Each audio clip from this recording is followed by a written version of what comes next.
Ok, start recording. Bom, então pessoal, como nós terminamos aqui nós temos tempo só para mais um segmento hoje, nós tivemos uma discussão aqui e a gente resolveu que nós vamos direto para o interpretador da linguagem subpascal em toda a sua glória, que tem muito mais coisas do que a gente viu até agora, mas a ideia é que está aí o código, eu vou dar uma explicação geral e vocês podem olhar enquanto a gente não se reúne para dar sequência a essa oficina daqui a 2 semanas. Tem bastante tempo. Então vocês podem dar uma olhada nesse código aí do subpascal e eu vou mostrar para vocês o código, tá? Antes de mais nada, eu quero mostrar para vocês o seguinte, que se você olhar lá na organização Pliba do GitHub, você pode estudar esse código aos poucos também. Por quê? Porque eu fui construindo ele aos poucos. Eu já construí várias vezes, depois eu fui desconstruindo também, tá bom? Mas é assim, ó. Nós temos o subpascal, que é a linguagem do capítulo 1, tá? Essa daqui resolve todos os problemas que tem no capítulo 1 do livro. É uma linguagem Turing completa, só que ela só lida com inteiros. Tosco nesse sentido, mas é uma linguagem Turing completa, tá? Aí nós temos 2 outras versões do subpascal, que na verdade eu vou explicar uma delas. Essa é a ideia que eu vou fazer. O subpascal Happy Paths só tem os caminhos felizes, quer dizer, que não tem tratamento de erro. Só funciona quando o usuário só fornece programas absolutamente corretos, aí funciona. Qualquer coisa explode das maneiras mais imprevisíveis e desagradáveis, tá bom? Mas é bom porque tem o algoritmo, que isso que é importante você entender. E esse outro caso aqui é o subpascal sem funções. Então, é uma linguagem Turing completa, que tem if, while, só que ele não tem esse luxo que hoje em dia a gente acha que tem em qualquer linguagem de programação, mas vocês são muito jovens. No nosso tempo, né, Geraldo? No nosso tempo não tinha esse negócio de função, cara. Você dá jump pra lá, jump pra cá e tal, basic, não tinha função, entendeu? Cada linha fazia uma coisa. Exatamente. Você quer entendeu? Quer fazer várias coisas, percorre várias linhas, depois pula para outro lugar e tal. É assim que funciona, tá bom? Mas enfim, dá para fazer qualquer coisa. É uma linguagem Turing completa, mas é muito desagradável, tá? A introdução de funções ajuda muito a coisa a ser razoável, tá? Luciano, só para chatear. Fala. Eu gosto até hoje de escrever assembly e tal, cada linha uma linha, jump e tal, etc. Bom, agora, você sabe que eu gosto de linguagem funcional, mais e mais eu penso esse negócio de função é o que há. O ideal de um programador é ter as funções e saber o código. Bom, e o Church, no cálculo lambda, aí não sei se você sabe isso, ele pega pesado, não é nem o bispo, o cálculo lambda tudo se faz com função. Qual é o elemento primitivo? A função. Aí normalmente a gente diz, legal, bom, e os números? Não tem os números. Quando eu li isso, apesar de eu gostar, eu vi um susto. Falei, peraí, não tem nem os números, 1, 2, 3. Não, só função. Com as funções constrói os números. Dose. Exatamente. Aí o outro extremo só função, ponto. Uma versão muito legal, essa observação, Geraldo. Uma versão mais simples disso, porque explicar a história do cálculo lambda é complicado, mas uma versão mais simples disso é quando eu aprendi teoria dos números um pouquinho, o começo da teoria dos números, que também é a ideia de você construir toda a aritmética só com conjuntos. Não tem números, é conjuntos. Então, como que você apresenta? Como é que você apresenta o zero? É um conjunto vazio. E como que você apresenta o 1? É um conjunto vazio com outro conjunto vazio dentro. Um só. Não. Aí é um. Entendeu? Não, é um conjunto vazio que é distinguível um do outro. Tipo, o zero é um conjunto vazio com um conjunto vazio dentro. Não, E... o zero é só o conjunto vazio. Não, então. Aí você tem que distinguir os conjuntos vazios para você conseguir contar eles. Mas aí seria conjuntos vazios que são distinguíveis. O conjunto vazio pode estar dentro do conjunto vazio. Isso. E pode também não estar dentro do conjunto vazio. Sim. Aí dá outro problema. Isso é muito louco. Enfim, mais ou menos essa ideia aí, que a partir de funções também dá para fazer os números mais ou menos desse jeito. Você vai ter contagem. Uma ideia parecida. Contagem. Enfim, então é o seguinte, subpascal Happy Paths, é o que nós vamos ver, tá bom? Então, é o seguinte.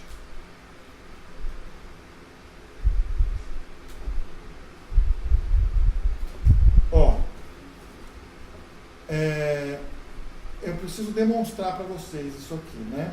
É que o subpascal mesmo, eu vou mostrar o subpascal só para testar, vou mostrar o subpascal completo, porque ele tem uma feature que eu inventei, que é um jeito de você chamar programas da linha de comando com parâmetros, tá? É o seguinte, ó, por exemplo, isso daqui é um programa em subpascal, tá? Ó. Olha só o programa em subpascal. Essa aqui é a versão recursiva do Greatest Common Denominator, o máximo denominador comum, tá? Então, no subpascal não tem a função mod, que é o resto da divisão, tá? Então, aqui está a definição da função mod, implementada em subpascal. Então, nós temos uma construção chamada define, que é uma outra coisa mágica que nem o if, que não é uma função, que não funcionaria se fosse uma função, é uma coisa mágica, tá? Essas coisas mágicas na notação em Lisp eles chamam de special forms, tá? Parece uma função, porque tudo parece função, porque tudo é parênteses. Esse é o defeito da notação da S-expression, que eu aprendi depois. Não é um monte de parênteses, é o fato de que tem coisas diferentes que parecem iguais. Esse é o problema, que torna difícil ler, entendeu? Porque define não é uma função, if não é uma função, mas parece uma função, porque está escrito igual a função, mas não é. Define eu passo para ela 3 argumentos. O primeiro é um símbolo, que é o nome da função, no caso aqui mod. Lembrando que aqui não tem strings, então é um símbolo, tá? Esse símbolo vai ser lido pelo interpretador e vai ser armazenado como está. Daí nós temos a segunda coisa, uma lista de elementos, uma lista de nomes e argumentos, tá? Que é esse MN aqui. Isso é engraçado. Essa linguagem subpascal não tem o conceito de lista. Apenas o interpretador sabe que esse segundo parâmetro, cada um, você percebe a sacanagem, por isso que não pode ser uma função. Cada uma dessas coisas está sendo tratada de um jeito super especial. O mod, ok, o mod é um nome. A segunda lista, nós vamos simplesmente armazenar as coisas que tem dentro dela. Por exemplo, o M não é uma chamada de função, é uma exceção aqui na regra, tá? É isso que faz as special forms. As special forms subvertem completamente as regras de avaliação. Faz do jeito que você quiser. Esse é o poder delas, tá? Então, MN é simplesmente uma lista de argumentos, que são símbolos, são os nomes dos argumentos. E a terceira argumento é a expressão que vai ser executada. E essa expressão, ela pode usar variáveis aqui dentro, que são as variáveis que vão ser passadas como parâmetro. Tá? Tá vendo o M e o N lá.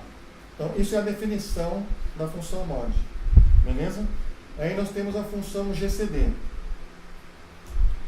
A função GCD, ela recebe 2 parâmetros, M e N, e aí ela vê se o M é igual a 0, devolve o M. Se não, chama o GCD do resto da divisão do M por M. Tá? Eu não vou ficar explicando esse algoritmo aqui, que não é interessante. Eu estou só querendo mostrar para vocês a notação. Tá bom? Porque tem esse algoritmo aqui também, em versão com while e tudo. Mas aqui, acho que talvez tenha até no teste. Parece muito o algoritmo de Euclides, né? Sim, pode ser. Não. Evaluator test. Eu acho que no Evaluator aqui tem um programa maiorzinho. Com while. Tem ele, mas ele está escrito na forma de AST, desculpa aí. Mas olha aqui, ó. Begin, while. Isso aqui ele faz outra coisa. Não. Eu achava que tinha o GCD em versão interativa. Tudo bem, mas o que é importante aqui é o seguinte, ó. A coisa que eu inventei é se eu executar o meu programa GCD subpaz aqui que eu estava mostrando para vocês, ele tem duas definições de funções e uma chamada de print que executa o GCD, tá? Então, percebe que isso aqui já é uma coisa um pouco diferente do que a gente estava vendo antes, porque antes a gente estava vendo estruturas que eram sempre uma estrutura só, uma expressão com outras expressões alinhadas. Aqui são três coisas independentes, tá vendo? Tem o define, acabou o define. Outro define, acabou o define, e a outra chamada do print, tá? E aí nós vamos executar o print. Só que não está definido aqui o valor de A e B. Os valores globais de A e B não está definido em lugar nenhum. Mas eu fiz isso aqui porque eu inventei esse seguinte sistema aqui, ó. É o subpascal, que é esse programinha aqui, que é a interface de usuário da linguagem subpascal funciona assim. Se eu escrever só subpascal, ele invoca o REPL. Você já conhece, tá? Se eu chamar subpascal e GCD AB subpas, ele vai falar, não definiu a variável A. Isso é o resultado do evaluator, avaliando aquele print lá, ele fala, você não definiu o que é A, tá? Aí, ó, nos meus exemplos, quando está escrito GCD traço uma coisa, traço outra, é uma dica para mim mesmo e para vocês lembrarem. Esse programa, você precisa funcionar, para ele funcionar, você tem que passar como argumentos o A e o B, tá bom?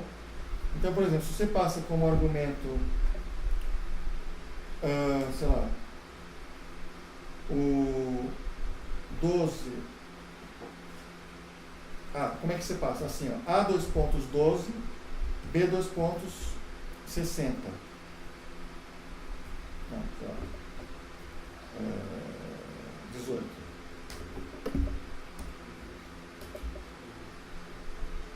Tá? Então é assim que funcionam os programas de exemplo aqui. Você passa na linha de comando os nomes das variáveis, 2 pontos o valor, e aí ele executa. Tá? Ele não é muito amigável, porque se você não passar todos os parâmetros, ele reclama um de cada vez. Porque o evaluator não está customizado para essa situação. Ele vai parar no primeiro. Não dá para continuar mesmo. Tá bom? Então é isso aí. Agora vamos olhar para o código.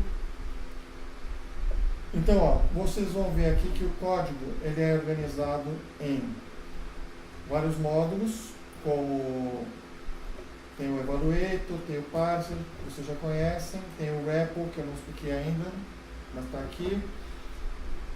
E tem o próprio subpascal, tá? Ó, o subpascal, que eu acabei de mostrar. Esse programa aqui é razoavelmente simples. O main se não tem argumentos, chama o REPL. Se tem, ele chama essa função env from args, que ele constrói um environment. O que é um environment? É um lugar onde tem definições de variáveis. Entendeu? Então, existe um environment global, que é basicamente um dicionário que fala que A é igual a tanto, B é igual a tanto. Entendeu? Então, ele constrói esse environment e ele chama run, que é uma função que tem aqui do run. Tá? E o run chama evaluate. Mas nós vamos olhar para o evaluate. Ó. Evaluate que é a parte mais interessante. Tá? Esse evaluate aqui, ele está seguindo, bem seguido, o algoritmo descrito no livro, tá? Lá que está escrito em Pascal. Mas então vocês podem, ele não cabe em uma tela aqui, ó. Mas basicamente, o evaluate aqui é dividido em 3 partes, tá vendo? If, else. Aqui deveria ser um elif, hein? Eu deveria ter escrito elif, desculpa aí. Ficaria mais bonito. Fica mais comunicativo. Eu estou mostrando que são 3 alternativas mesmo. São 3 casos. Os 3 casos que a gente trata ou é um número, ou é uma variável, x, ou é uma expressão de aplicação, de operador. Tá? Se é um número, já sabemos. Não tem mistério. Retorna o próprio número. Se é uma variável, a gente vai buscar a variável. Fetch variable. Repara, desculpa, é muito importante explicar isso aqui. O evaluate, a partir de agora é coisa de gente grande, tá? O evaluate não recebe só código-fonte, ou AST. Daqui para frente, todas as outras linguagens vai ser assim. O evaluate recebe um environment e uma AST. Entendeu? A expressão que é a AST tem que ser resolvida no contexto de um environment, onde existem certas definições. Por exemplo, funções built-in da linguagem, que vão estar sempre disponíveis. Entendeu? Constantes da linguagem, pi, sei lá. Tá? Então, tudo isso tem que ser entregue para o evaluator poder funcionar. E também porque o evaluator, como ele funciona recursivamente em diferentes contextos, quando ele avalia dentro de uma função, o environment ali é um environment específico, que tem as variáveis que vieram como argumento. Além do environment global, dentro de uma função você tem o environment local. Você tem variáveis que podem ser definidas dentro da função, variáveis locais, e os argumentos. Tá? Essa linguagem aqui suporta atribuição com sets. É uma função especial, uma special form, que eu vou mostrar aqui, ó, nos testes do evaluator. Você pode ver testes dos sets. Ó, aqui está no AST, tá? Mas a notação do set é assim, abre parênteses, set recebe dois argumentos. O primeiro argumento é o símbolo, que é o nome da variável, e o segundo argumento é uma expressão que vai ser avaliada, que vai definir o valor da variável. Beleza? Esse é o set. Aqui nós temos um set na forma de uma AST, tá vendo? Então está setando. Esse teste é complicado porque eu tenho que mexer no ambiente global. E como o ambiente global é uma coisa do estado global do interpretador, eu preciso salvar o estado anterior para voltar, senão os meus testes começam a interferir um no outro. Tá? Então tem uma certa complicação aqui para fazer esse teste. Mas vamos lá olhar o evaluator de novo. Então, a função, a gente estava falando sobre a função fetch variable. Olha como funciona a função fetch variable. Ela recebe como parâmetro um ambiente, tá?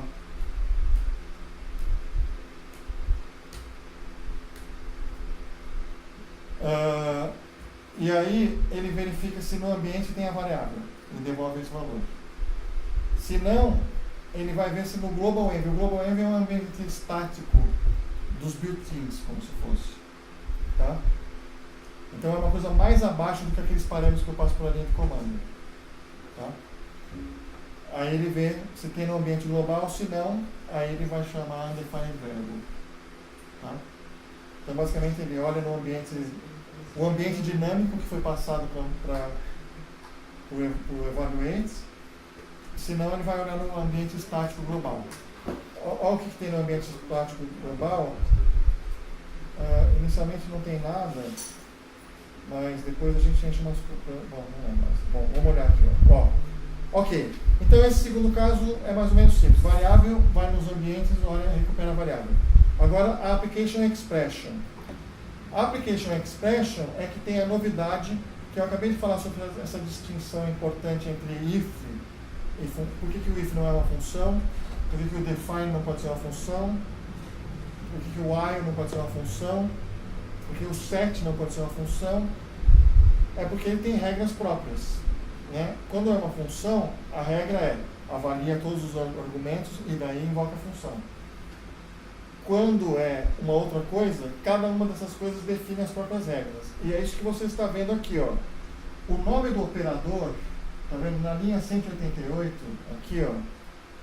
Se o nome do operador está na coleção operadores de controle, que são as nossas formas especiais como if e tal, aí vai ter uma lógica. Se não, vai ter outra lógica. E qual é a diferença fundamental de uma lógica com a outra? Repara, Não tem chamada recursiva de evaluate nesse caso, no primeiro caso. Porque pode ser que nada dessas coisas seja avaliado. Depende do que é a coisa. Em Lisp tem uma palavra reservada chamada quote, abre parênteses, quote. O que vem depois, o que ele faz? Nada. Ele constrói uma lista para aquilo. Tá? Ele só guarda aquelas coisas. É o jeito de você construir listas na notação mais primitiva de Lisp, né? Abre parênteses, quote, todos os outros argumentos é aquilo lá mesmo. Aí, tá? Então não tem evaluates nesse caso, nenhum. Tá? No nosso caso, o que pode ter? Por exemplo, abre parênteses, begin. Vamos olhar os control ops. Os control ops, eles são, vamos olhar aqui, ó, control ops. Em algum lugar está definido esse control ops, certo? Vamos olhar onde é que está definido o control ops. Hã? Linha 113. Tá? Então, ele é um dicionário que mapeia nomes a coisas que são special forms. Aqui nós temos o set, o if, o begin e o while. Tá? Vamos olhar o begin. Não, vamos olhar o if, que nós já discutimos o if, que é um caso exemplar. Tá? Então, eu fiz desse jeito aqui, meio orientado a objeto, tá bom? O que é interessante aqui é só olhar nesse alto nível aqui, ó. Tem uma função chamada apply, que eu tenho que definir nos meus special forms, tá?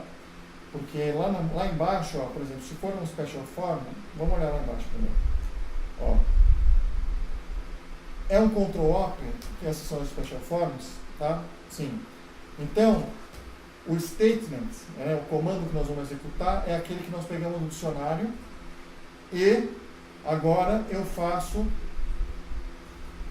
eu retorno a aplicação do statement no ambiente com todos os argumentos destrinchados. Sem evaluate nenhum aqui, ó. Não tem evaluate. Eu estou passando os argumentos crus. Tá? Então, essa chamada aqui, ela é feita pela superclasse da Special Form. Tem lá o método, na superclasse Special Form, tem o método dunderCall, que é o jeito de você definir uma coisa que se comporta como uma função em Python.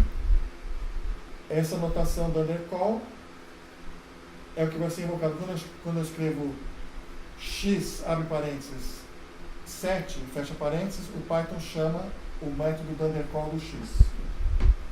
Então o nosso dunderCall aqui faz o quê? Ele verifica a aridade, ou seja, ele verifica se o número de argumentos que foi passado é o necessário, senão ele vai levantar uma exceção para não destruir o interpretador lá, ele vai falar, não, cara, faltou e tal.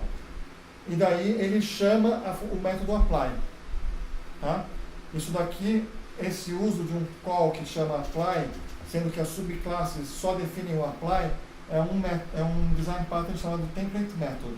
Se vocês quiserem estudar esse design pattern, explica essa ideia. Tá? A superclasse não define o apply. Ela define uma função, um método que chama o apply. As subclasses definem o apply. A definição do apply do if é: eu vou receber 4 argumentos. Bom, tem o self do Python, sinto muito, tá? Beleza. Self, que é um objeto, beleza. A gente recebe os 4 argumentos que interessam para nós são o environment, que é sempre o ambiente, a condição, que é o primeiro argumento do if, a consequência, que é o bloco que vai ser executado se a condição for verdadeira, e a alternativa, que é o bloco que vai ser executado se a consequência for falsa. Se a condição for falsa. E aí eu implemento ele com if. If, se, agora sim, chamada recursiva do evaluate. Tá? Então, aqui é uma recursão indireta, né? O evaluate está chamando o call, que por sua vez chama o apply, e o apply nesse caso chama o evaluate, que ele vai avaliar a condição no environment. Isso pode dar, no subpascal, não tem o conceito de booleano, mas tem a seguinte definição: 0 é falso, qualquer número diferente de 0 é verdadeiro. Isso é assim que funciona o while e o if. E em Python também funciona assim, que sorte. Então, se essa porra aqui dá 0, é falso, se der diferente de 0, é verdadeiro. Então, se é verdadeiro, a gente faz evaluate da consequência. Se é falso, a gente faz evaluate da alternativa. Olha que lindo. Olha o while. O while usa o while do Python. A gente avalia a condição no ambiente, enquanto isso é verdadeiro, a gente fica evaluando o bloco. O while recebe só dois argumentos, além do environment, o argumento que é a condição e o bloco. Então, como é que funciona se eu quiser fazer várias coisas? Aí você usa o begin. Como é que funciona o begin? O begin é, abre parênteses, begin, aí você põe quantas expressões você quiser e ele vai avaliar uma atrás da outra. Acabou. O valor é o valor da última. Tá? Então, esse é o begin. Então, gente, com isso nós temos uma linguagem de turing completa.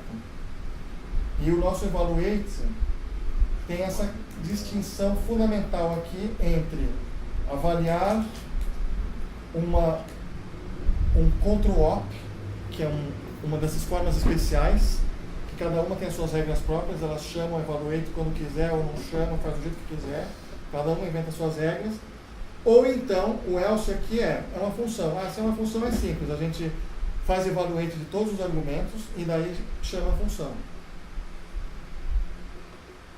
Tá? Não é uma coisa linda isso aqui, gente? Eu acho isso aqui muito lindo. Isso aqui pra mim é que nem a nona sinfonia de Beethoven. O John McCarthy vai pra história junto com o Beethoven. Oi, fala. Quando você definiu as statements de if ali, você defende elas da classe Special Forms. Tem algum motivo para essa nomenclatura? Special Forms? Poderia ter sido esse form aí, por exemplo? Poderia, então, é assim. Isso aqui é meio misturado, tá? Porque assim. Special Words, por exemplo? Por isso, poderia. Keywords, sei lá, Reserved Words, isso, exatamente. Isso é um insight muito interessante, que é o seguinte. Justamente, as palavras reservadas de uma linguagem de programação, elas são muito importantes, porque elas mudam as regras de avaliação. Entendeu? Então, por exemplo, no Python 3.4, acho, ou 3.3, inventaram yield from. 3.2, sei lá. Depois inventaram a await. Bom, eu demorei meses para entender o que fazia o yield from. Eu acho que o await é mais fácil de entender porque tem aquela expressão americana hand waving. Você meio que acredita, tá bom, vai esperar, tá bom. Mas na verdade o yield from, o problema do yield from é que como ele é escrito yield from e é um reuso da palavra yield, e ele é mesmo uma extrapolação daquele yield dos geradores do Python, o yield em si já não é tão fácil de entender. É uma aula entender o yield. O yield from é foda. Tá? A palavra form me remeteu ao formulário, eu não sabia se... não. Foi só uma palavra que você achou melhor. A palavra vem do jargão de Lisp. Eles chamam as coisas que não são funções de special forms. Entendeu? If é uma special form. Code, special forms. Entendeu? Define, tudo isso são special forms. Mas não é formulário, exatamente. O inglês, assim como o português, tem esse problema de que tinha um professor de computação na USP, o professor Imre Simon, que ele falava assim: os dois maiores pecados da ciência são usar palavras diferentes para dizer a mesma coisa ou usar a mesma palavra para dizer coisas diferentes. Esse é um exemplo de a mesma palavra falando coisas diferentes. O form aqui é uma forma sintática, entendeu? Só que é uma forma sintática especial porque não é uma chamada de função. O código ficou claro, mas eu fiquei só pensando se poderia ser usado um form em algum lugar. Isso aí não tem nada a ver com formulário. Mas foi uma ótima dúvida que você teve, que eu tenho certeza que milhões de outras pessoas, quando assistirem esse vídeo, terão essa mesma dúvida. E ainda bem que você fez essa pergunta, porque... Então, eu gostei que você fez essa pergunta, porque é uma dúvida que pode acontecer mesmo, então tem todo sentido. Esse aqui é um uso meio mequetrefe de programa de herança, tá? Que eu fiz aqui, tá bom? Porque herança tem vários motivos diferentes para você usar a herança. Aqui é o uso mais pragmático. A herança é só para reutilizar código, tá bom? Porque na verdade, esses aqui não são de verdade subtipos da Special Form por causa de um detalhe. A assinatura do método apply, cada uma faz um jeito. Então isso daí quebra o princípio de substituição de discovery. Então não poderia ser. Tanto que eu não posso botar tipos aqui. Se eu tento botar os tipos, vejo que não tem anotação de tipo nesse apply, o cara fala, não, você não pode. Você definiu um apply lá em cima, daquele jeito, as subclasses têm que implementar com a mesma assinatura. E aqui justamente o ponto é que cada uma vai fazer de um jeito. Essa é a ideia. Entendeu? Eu poderia fazer de outro jeito. Então recebe uma lista dos argumentos, aí deve ficar a mesma assinatura. Talvez eu faça isso para fazer passar o... Eu não sei, se é para deixar ficar feliz o checador de tipos. Por outro lado, a gente tem aqui um outro checador, que é o checador da ST do próprio Python. Ele não vai chamar uma dessas funções com argumentos a mais ou a menos. Entendeu? Então eu não sei, fico em dúvida. Mas eu poderia deixar o checador de tipos do Python feliz se eu mudasse esse apply aqui para fazer assim. Recebe o environment e uma lista de argumentos. Aí fica tudo igual. Talvez eu faça isso. Não sei. É isso aí, pessoal. Então, daqui a 2 semanas a gente vai se encontrar de novo. Espero que vocês tenham curtido e que vocês voltem. Pode trazer mais pessoas. Nós temos aqui 2 mesas para desmontar. Cabe mais umas 8 pessoas aqui. E daí... Mas a minha ideia é fazer aquilo que eu falei, hein? Vamos tentar, né? Fazer exercícios. Entendeu? O livro tem um monte de exercícios, tá? Quem puder, quem souber inglês, infelizmente esse livro não tem em português, quem souber pode ler o livro e tem os exercícios. Tem exercícios para fazer com a linguagem subpascal e tem exercícios para fazer com o interpretador, modificando o interpretador para ele fazer coisas diferentes. Tá? Inventando uma nova... por exemplo, um dos exercícios que é legal, a gente vai fazer, é implementar o for. Que tem o while, mas não tem o for. Então é legal implementar o for. Tá bom? Então é isso aí, pessoal. Muito obrigado e até daqui a 2 semanas. Valeu! Valeu.